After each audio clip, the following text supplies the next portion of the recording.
Yes, I'm going to start a new series today. The series is going to call Flow of PMP. Now, in this series, I'm going to use my PMP booklet. If you don't have the PMP booklet and you are my student, you can get this. This is only 24 pages, small book that gives you the entire PMP context. It's very beautiful, right? So today topic we are going to discuss is stakeholder, because this is one of the most important topic, right? This, if I talk about this, these are the only sequence that you need to remember. Only 11 steps or 11 points, that is enough for your PMP exam. So let's discuss this flow of PMP, okay? And let's discuss the stakeholder topic.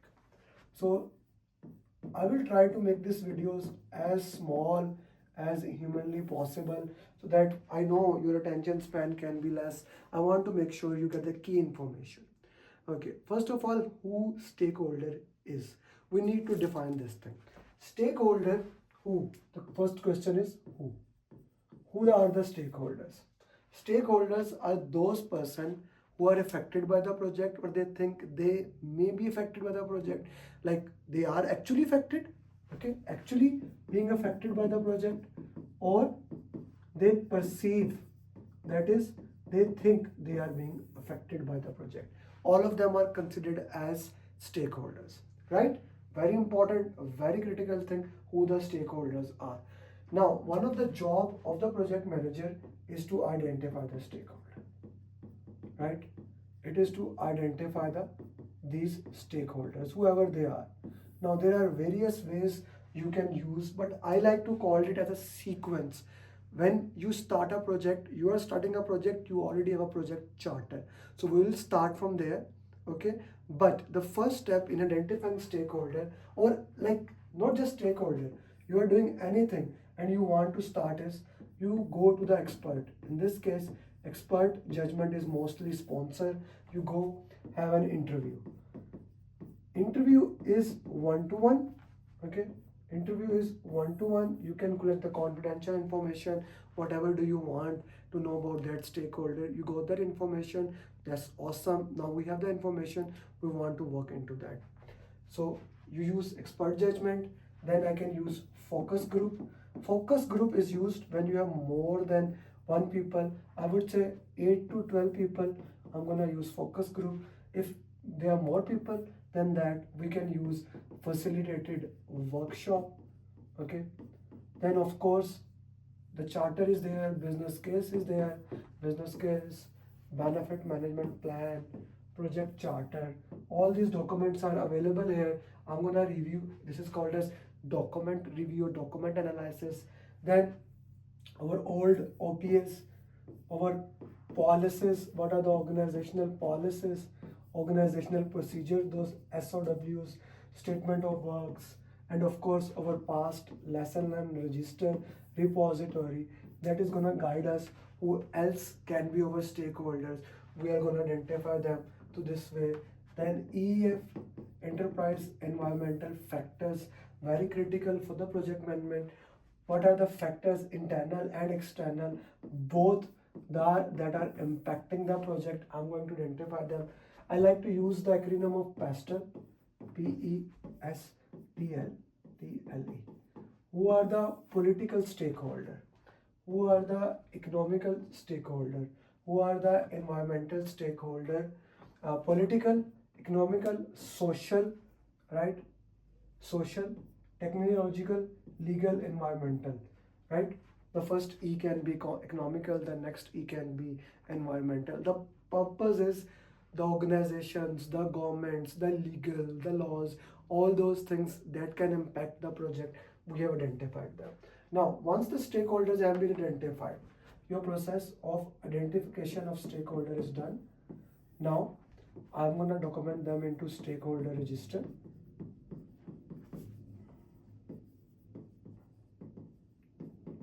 Okay, I document the stakeholder register. The first step is identifying it. The next step is I'm gonna do the analysis.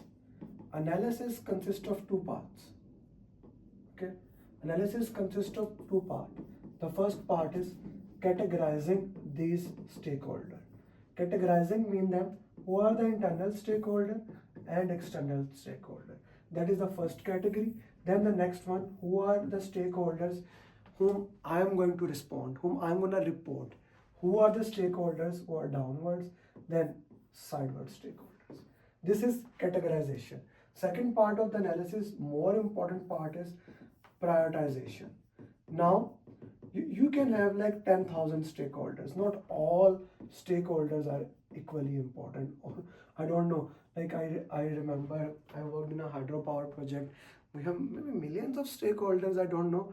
All the people living in the property, everyone considers them the stakeholder. For example, let's say you are Donald Trump and you are running for the presidential election, or you are Narendra Modi running for Indian elections, or whoever you want to put into that. When everyone is a stakeholder, everyone thinks there's a stake, but you categorize them, you prioritize them. For prioritization, we have three ways. Power interest, which is a 2D. It can be power influence, interest, influence, whatever you want to call it. The other is stakeholder cube. And the third one is salience model.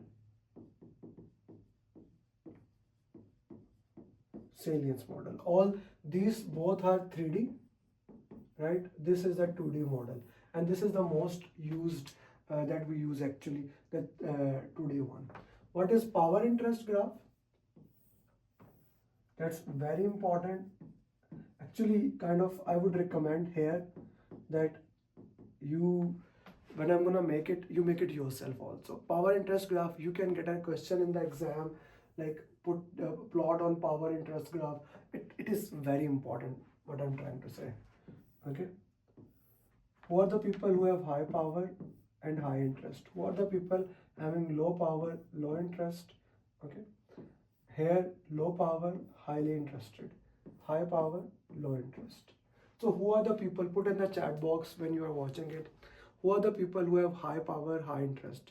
Who are the people who have low power, low interest? How would you categorize them? What would you think about them? Whatever you think, put in the chat box. Like, depending on the project, of course, sponsor is high power, high interest. I'm gonna put him here, right?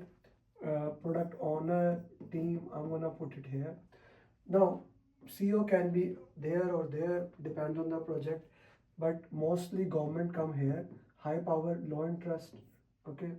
Low power, high interest, I would say media, other project managers. Low power, low interest, I like to call them as a kitchen staff. Those people like security guards, those people who does not care about the success or failure of the project. It's not about they don't care. They have no stance in them. Like if a project is successful, maybe there is no change in the life of that security guard, that cleaner, that driver. So they have nothing to do with that. Their project is successful or not. Now, once you have identified them, categorize them, prioritize them, next come what I'm gonna do with them. Okay, so I'm gonna use blue color. These people who have high power, high interest, I'm gonna put them close to my heart. I'm gonna manage them closely. Okay, these people who are actually government and those people who have power but they are not interested. Let's say put CEO also here. Keep them satisfied. Now, how you satisfy them, I'll leave it up to you, but keep them satisfied. Those people who are in media, now give them information, because if you don't, people ask why I should give them information. Just keep them informed. Otherwise, they can damage your project in one way or other. I want that. Then these people, monitor them. Why to monitor them? Somebody's strategy, someone can change it along the way, and their priority can change. I need to document them. Write down in your notes if you are watching this video, no matter which type of project you are working in, make sure one thing, you document everything. A project manager must document everything. So we have these things, right? I said we also have stakeholder cube or salience model. Stakeholder cube is a slight change in power interest graph. It is just 3D model. Power interest, the X can be geography, if you are not able to see. Geography, attitude, anything. That is stakeholder cube. Salience model is actually power, urgency and legitimacy. Who has a power, urgency and legitimacy? Not much important for exam, just knowing them is important. You see, project management is initiation, planning, execution, monitoring and control, and closing. In the next series, I will also explain what happened in this thing. This series is going to be extremely awesome, so do subscribe this YouTube channel so that you don't miss it. I don't know you are watching it first time or whatever. Do subscribe it. Do put in the comment what did you learn, what are your questions. I will answer every single question if you have watched videos so far, which means you are interested. So I will be also solving some questions related to this topic and so many other things. So it's going to be just awesome. So be with me. So in initiation, three things happen: project charter, assumption log, and stakeholder register is being made. These are the three things that happen in initiation. In stakeholder register, what we have done so far: identification of stakeholder, categorization, prioritization, that's it. Now comes the planning part. I'm gonna make stakeholder engagement plan. Okay, so I'm gonna go up where we made this so that it becomes more sense. I'm gonna go to planning phase. In planning, we make stakeholder engagement part, plan.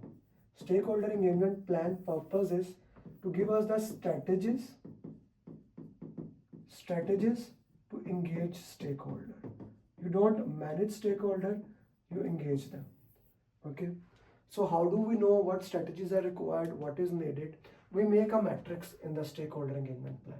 That matrix is called stakeholder engagement matrix. PMP is very simple because it is like, what does the matrix will say?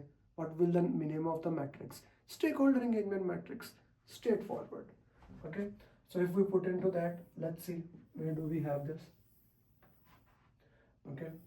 So in the matrix we have who are the unaware stakeholder, those who don't know us. Who are the resistant stakeholder, those people who are resistant to us, who they know us but they don't care much about us. Neutral. Who are the sportive stakeholder and who are leading stakeholder. So what we are doing here, we are actually checking the engagement level of each stakeholder. Let's say the stakeholder name is Amir, here it is Ali, here it is Hassan. Thousands of those stakeholder. Important thing, only important stakeholder. Like those power interest graph that we make, this one, the high power, high interest, number 1 priority, number 2 priority, number 3, number 4, even if we had time. So now you can say, if some stakeholder is unaware, how do I even know them? That's why we identify them. They don't know us, but I know they can impact the project later on. I know them, I need to engage them. They may not even aware about the project. They may stand here. Okay, their current engagement level is there. I need to do strategies. I need to do strategy according to the plan, according to stakeholder plan. That, let's say right now they don't know me. My strategy is that they become, this is current engagement. So current strategy, current engagement level, this is my desired engagement level. I want to do something that he moved from here to here. Okay, he moved. Now what I need to do, maybe I need to have a call with him, maybe I need to do meeting with him, maybe I need to go to his office him, maybe I need to send some flowers, I don't know, whatever your strategy may be, but do something. For example, if you are watching for the first time this video, I want to reach more audience. Actually, I want to reach every single one who wants to do PMP. That's why I continuously make this video, make this content. So your current engagement level was there. I want you to be neutral, then sportive, and probably then leading. That is later stage, but at least come there. Okay. There is possible some stakeholders are currently resistant. I need to do strategies to maybe make them sportive, leading, wherever they are. I need to make those strategies. It is possible some stakeholders are currently here and I want to maintain them. Then there will be different strategies. The stakeholder engagement matrix will show the engagement level. Okay, the engagement level where currently the stakeholder is, engagement level, and what do I or the project decide, and what strategies will be, like how I'm gonna implement this thing. This will be the part of the stakeholder engagement plan. So once the plan is approved, once the plan has been approved, the plan will be approved by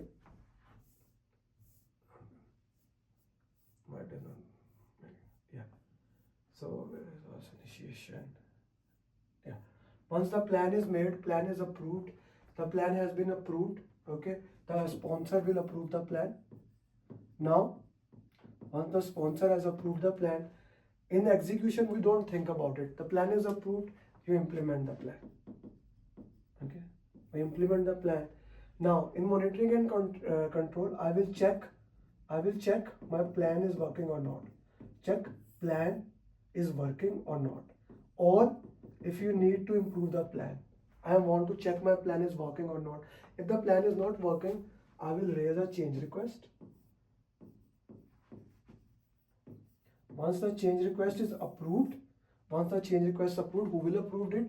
Change control board. I will go back to the planning. It will go back to the planning phase. Okay, now again the plan has been approved. Again, I'm going to implement it. So it's like a circle that continuously moves into that direction. This is the major area of the stakeholder topic that you need to know. Okay, now let's say a new stakeholder come. Like few things, tips. A new stakeholder come. Stakeholders are coming throughout the project. A new stakeholder come. What will you do? Put in the sequence. Stop the video here.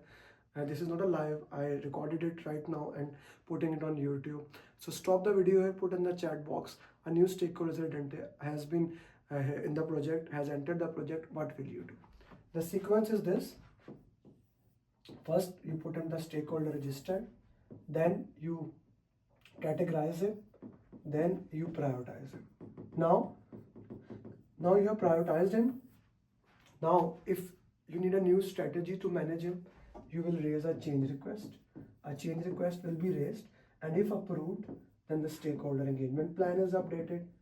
Once one change request is enough to update stakeholder plan, communication management plan, and the entire project management plan.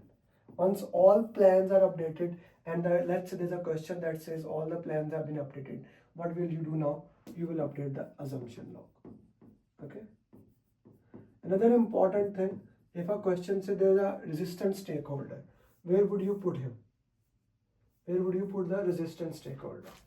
Okay. The question says there's a resistant stakeholder, and you want to see where I'm gonna put him. The resistant stakeholder is in the stakeholder engagement matrix, is an important person. High power, high interest. You need to manage him closely. Right? This is the everything you need to know about the stakeholder topic. And as I said, this entire thing is based on this booklet. If you just want to read it, you can read it.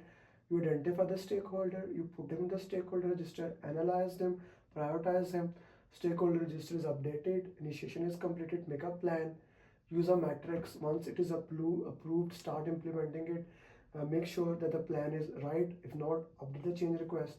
New stakeholder come, the sequence for that, and continuously assess effectiveness of the stakeholder process. So that's everything you need to know about the stakeholder topic. I'm gonna solve some questions about it next time, but for now, I want you to summarize this thing and put in the chat box. If you are my student, you already have a PMP booklet. If you are not my student, you can always purchase it. It's like cup of coffee, $19 or something. And if you haven't taken that training, I'm gonna ask you, my next program is gonna start. Message me. My number is, if I can put it here, my number is 848-338-0545. You can reach me here, +1, or my email, amirali pmp@gmail.com. This will help you a lot. If you are someone who are preparing for PMP, this will be great. Do subscribe it. And if you want to learn how to manage risk, there's a video, I'm gonna put it here, that is a mastery of risk. It has like 3 lakh plus views. Do watch it, it will help you a lot. Thank you very much, and become PMP. If you do, let me know. I am dedicated towards your PMP.